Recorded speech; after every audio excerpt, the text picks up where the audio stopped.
is Katelinstack, and I was just on the Keith Andrew Network being interviewed by Keith Andrew. My dog Khan makes a couple of appearances.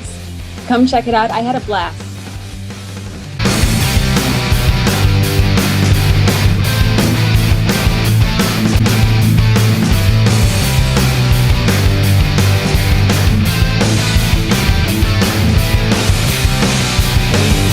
My name is Keith Andrew. That's right, my name is Keith Andrew, and you're watching the Keith Andrew Network, available on Facebook, YouTube, and Manhattan Neighborhood of Broadcasting.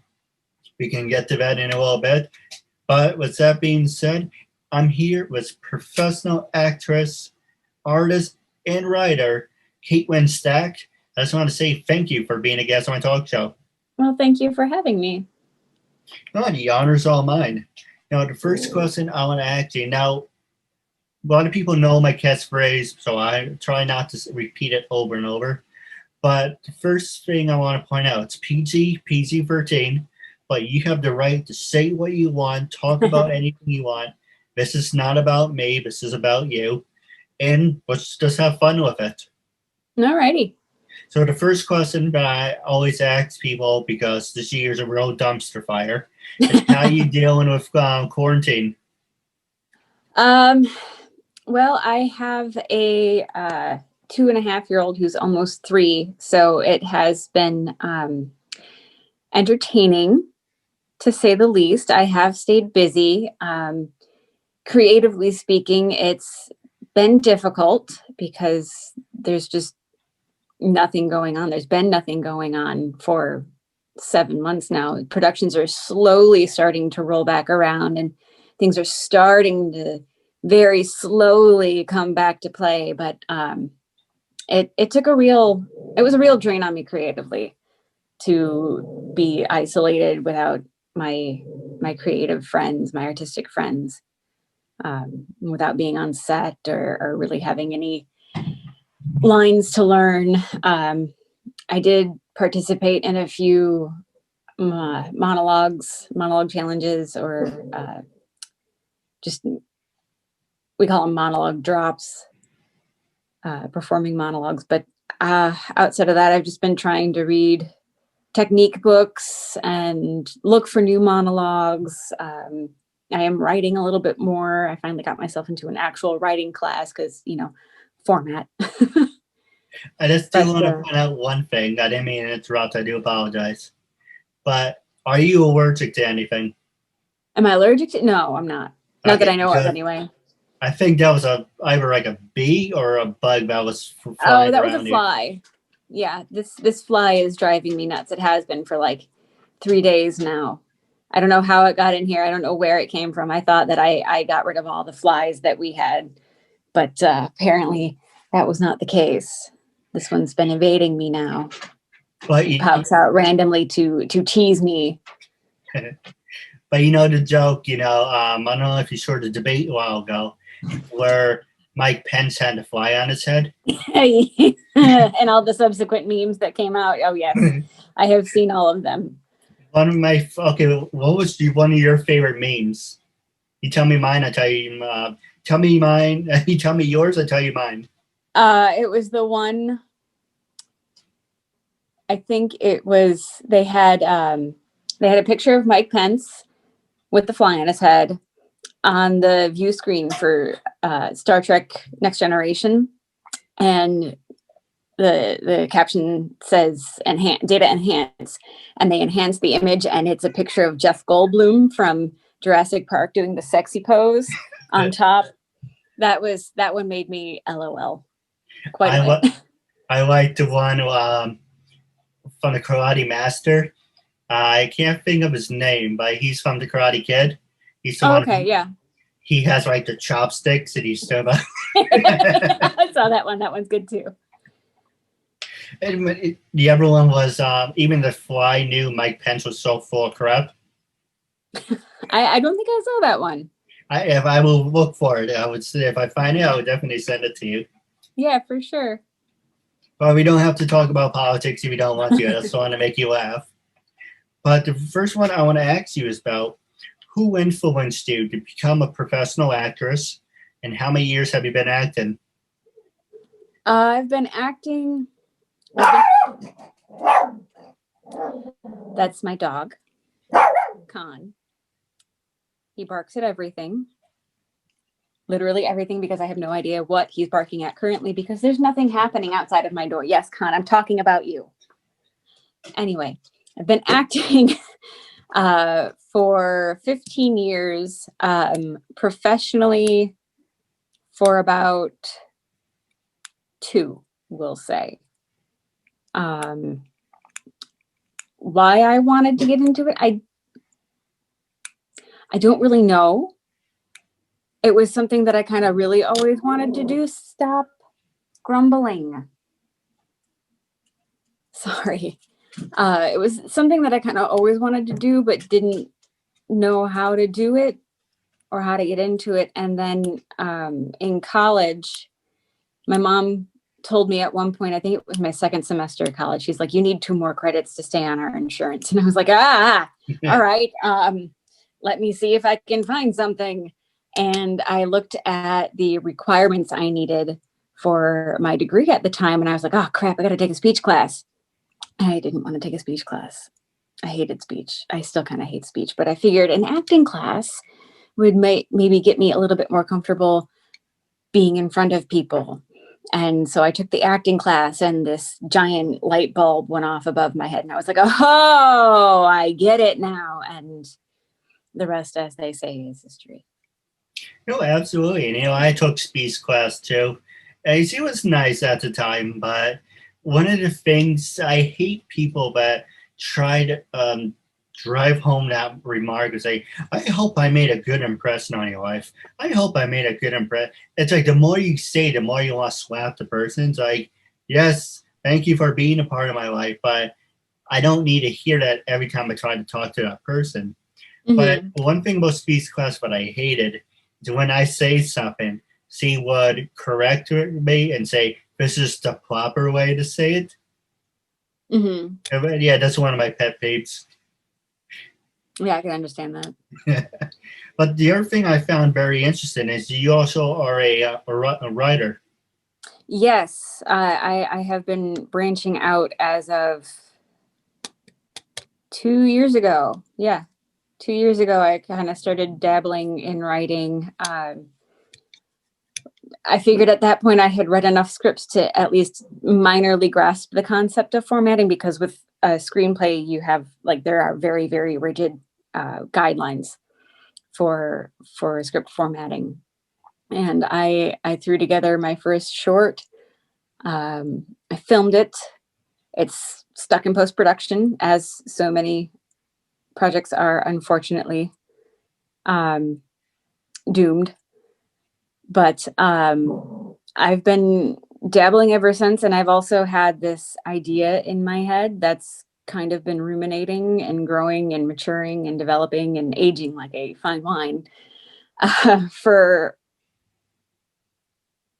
21 years now.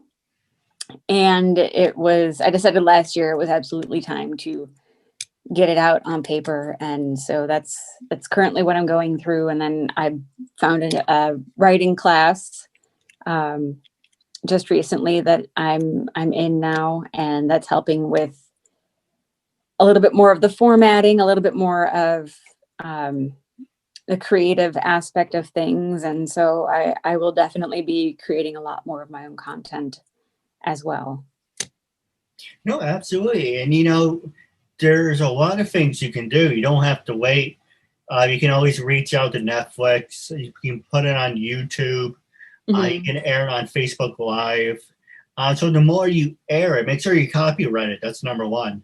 Right. And, there's so many things online because we're all stuck at home. There's so many things that you can do that I'm not telling you what to do or anything. I'm not saying. Sure. No, I know. That, there's YouTube. You can do like a live stream. Live streaming seems to be what people seem to like. Yeah. I don't do that because I live at home with my family. Mm-hmm. And I feel if I did, luckily I got my own router, modem, whatever. And so if I did like a live stream and they're doing something, I feel like it might interfere. So Yeah, it I'm. might. Oh, go ahead. Oh, I was just saying, yeah, it might. Agreeing.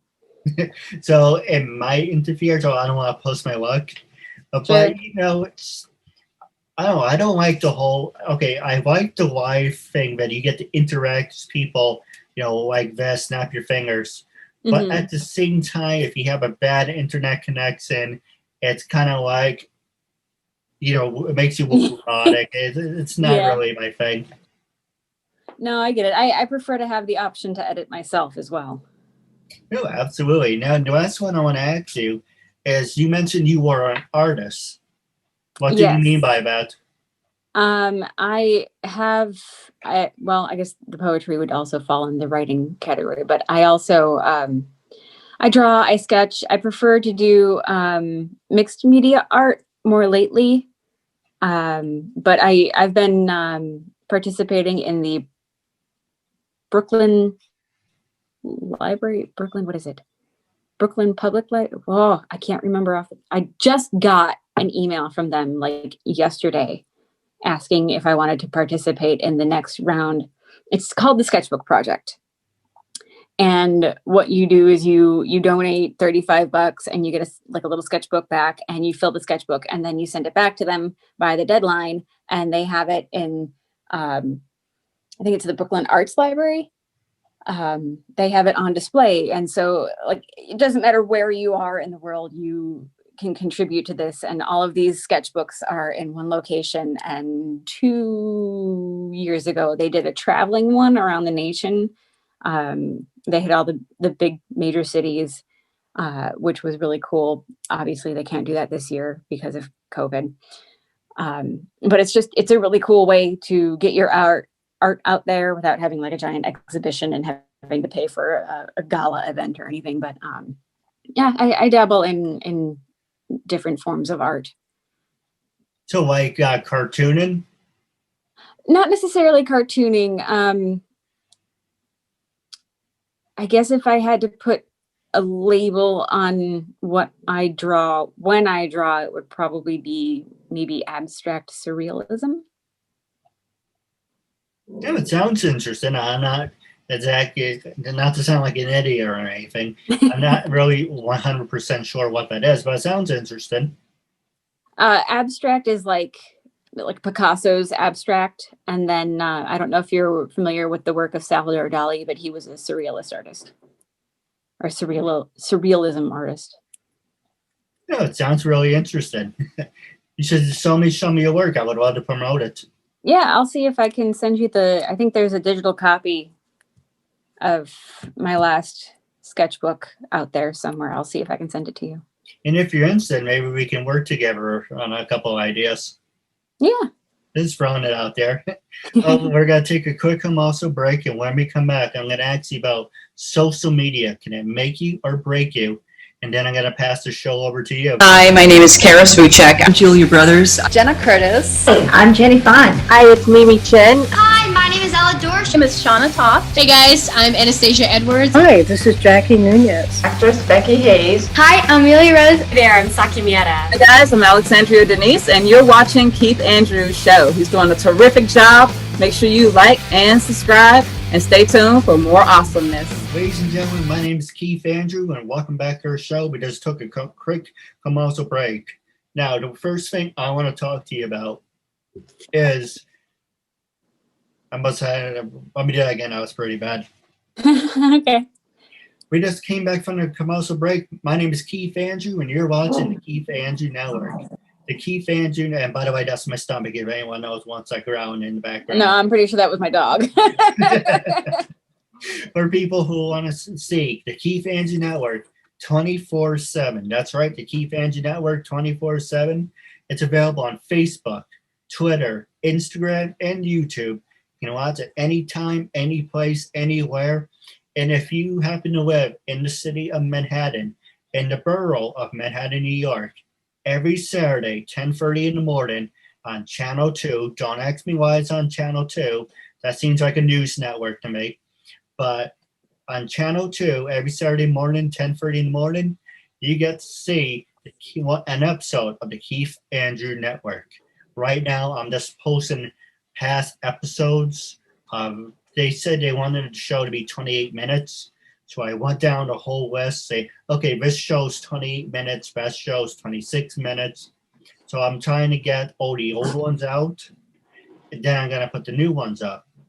Funny story about that is when, do a little plug for Manhattan Neighborhood of Broadcasting. And if you're interested, I can put you in contact with my friend.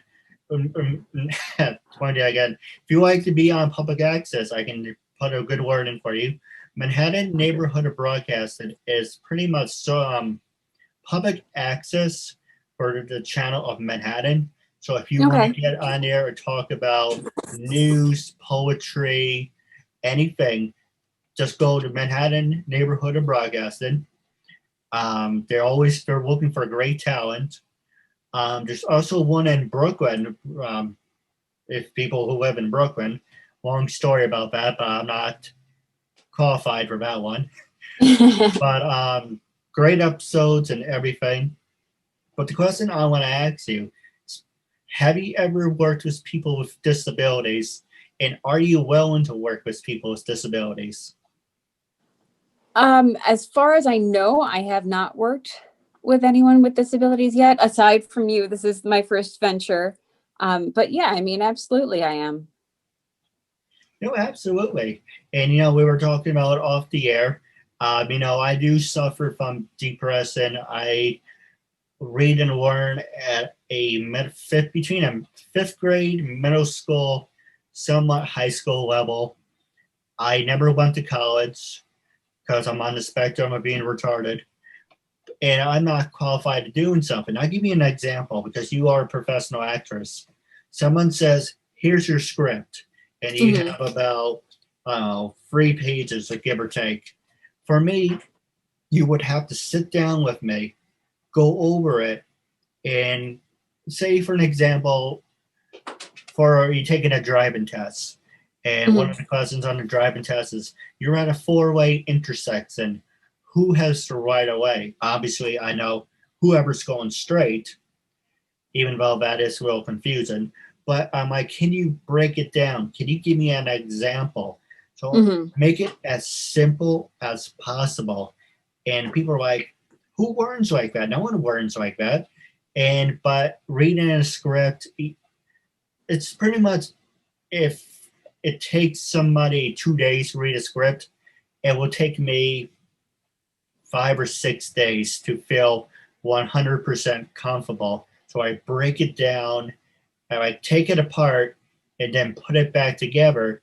And as long as it makes sense for me, I can read the script. So that's why I learn at a certain pace, but other people be like, yes, it's unnecessary, but if it helps you learn, then okay, we understand that you learn that way. Right. Yeah, I have a horrible, horrible time with math. Like I cannot, I have, I'm missing 2 college credits to have my associate's degree, and it's a math class and a science class. And I cannot I can do basic math. I can do addition. I can do subtraction, multiplication, addition, but beyond that, I know enough to balance my checkbook, but beyond that, I can't. I literally cannot. I look at a problem, especially word problems. Word problems are damn near impossible for me to do because I feel like I do better with just the straight numbers in a row, whatever symbols you're going to put in front of them or in between them. I can, to an extent, figure that out. But when you mix a bunch of words in there, it throws me. And I'll sit at the last test I took had 10 word problems at the end of the test. I got through 1 with the time that I had left. I sit there and I stare and I try to comprehend and I cannot. I give you an example. This is how I got through high school. Should have done it in my freshman year, my sophomore year, but it came up in my junior into senior. I said, look, I'm a horrible test taker. I hate taking tests. And Also, I don't like doing group projects. I'm not the same person who I am now then. I was, and I wasn't took my show seriously. Because this really helped me be a better person. And I'm like, I'm horrible at tests. So let's make a deal. If I show you, but I'm doing the work, I'm doing everything that you asked me to do, can you pass the class? Can you pass me with 65? Oh, why do you want 65? Let's make it 66. Okay, fine. 66 is fine. I'm not saying make me a honor roll student. Just pass me in the class. So I was thinking, well, that's how I got past my junior and senior year. Too bad I didn't do it in the beginning. So yeah, I was a 65 student. So I'll pat myself on the back for that. I was so relieved when I found out I didn't have to take a math class my senior year. It was like the best year ever. You know, it's funny. One of the classes I asked for was basic video production, and I failed it. Not because I'm an idiot. I failed it because I did not want to be part of groups because I'm socially. My sister likes to say to me, I don't know how to have conversations with people. And yes, she's right. And I'm socially awkward. So when I'm supposed to be in a group, I spaz more, and you can see my disability. But if you see me in a hallway or a home, I always have a camera in my hand. And I'm thinking, I know what a camera is. I know how to use a camera. How did I fail this? And then I'm like, oh, okay, now I remember because I didn't. Well, when your group projects count as 50% of your grade. Yeah. Yeah. So I'm like, okay, at least I took the class I wanted, but I can't fix stupid, right? But I don't think that's a stupid problem. You said yourself it wasn't because you were stupid. Right.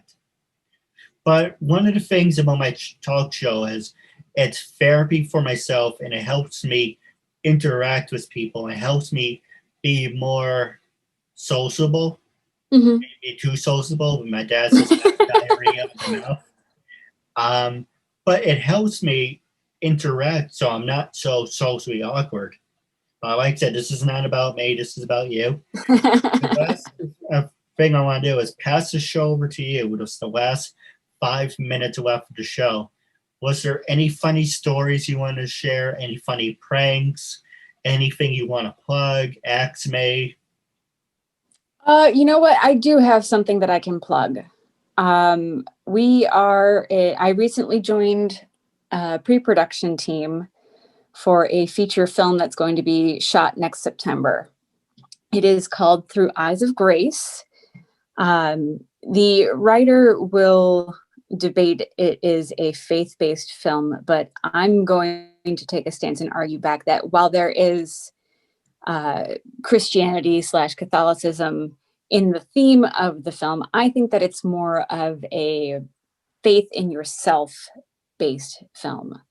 It deals a little bit with child trafficking. It deals with losing the faith that you have in whatever higher power you believe in, and also losing the faith in yourself, and a lot with self-doubt, which I think is, whether you're religious or spiritual or agnostic or atheist, I think that is something that we can all relate to. We're very, very much in pre-production right now. We have one more interview with a director scheduled for next Thursday. And then we were originally hoping to have the director picked by the end of the month, but I think that's probably going to go another week. So hopefully by the second week of November, we'll have a director picked out, and then we'll be holding a fundraiser on Facebook for Dave's birthday. It's his 40th birthday. He's the writer and executive producer. So we'll be having his 40 for 40, donate $40 to the film for his birthday. And then we'll also have an Indiegogo go live probably in January.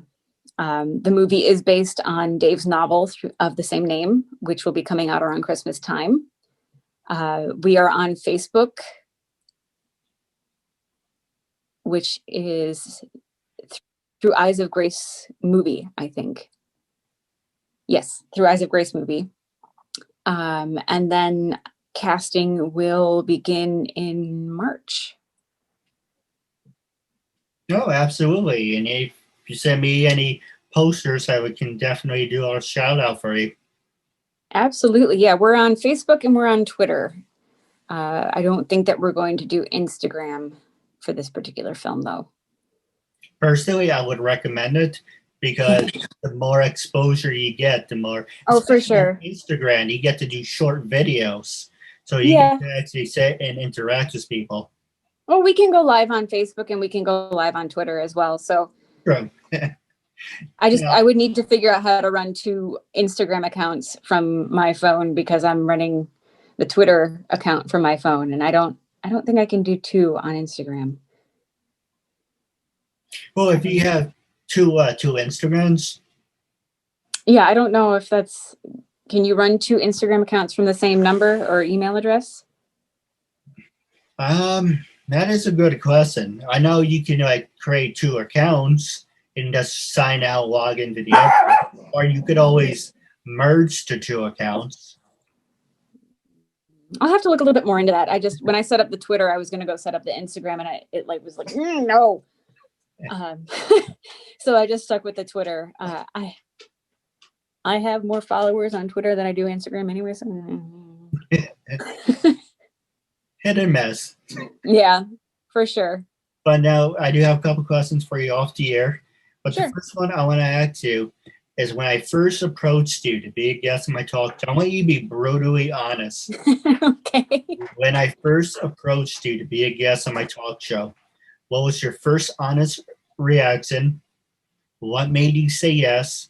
And how do you feel now? And what do you recommend to other people? My gut reaction was, why the crap do you want to interview me? Would I recommend it to other people? Absolutely. This was a fun time. How I see it now, I mean, we're just 2 industry professionals having a chit chat, right? Getting the word out for each other. No, absolutely. Like I said, normal conversation, and you make a new friend out of it. Yeah. A lot of people, when I interviewed, I'm a big fan of Amy DeMont.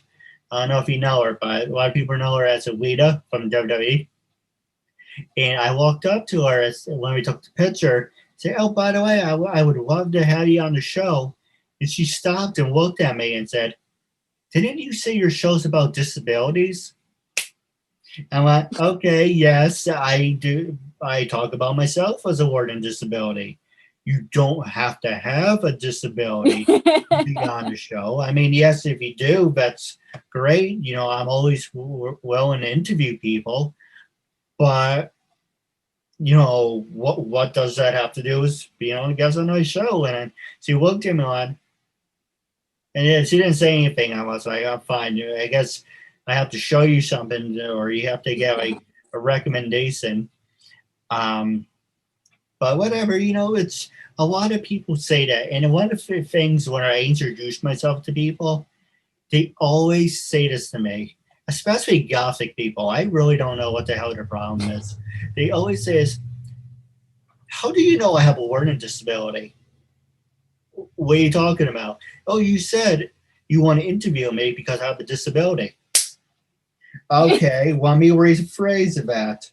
I said, "I have a learning disability." I, as in me, turn it into a talk show. I'm not psychic, that's not, someone in my family is psychic, but I'm not psychic, even though I can see bullshit. But it's kind of like people like to misconstrue things. And it's kind of like, and your dog agrees, that Yes. people like to make it all about them. And Mhm. as I said, my talk show isn't about me. This is about our guests.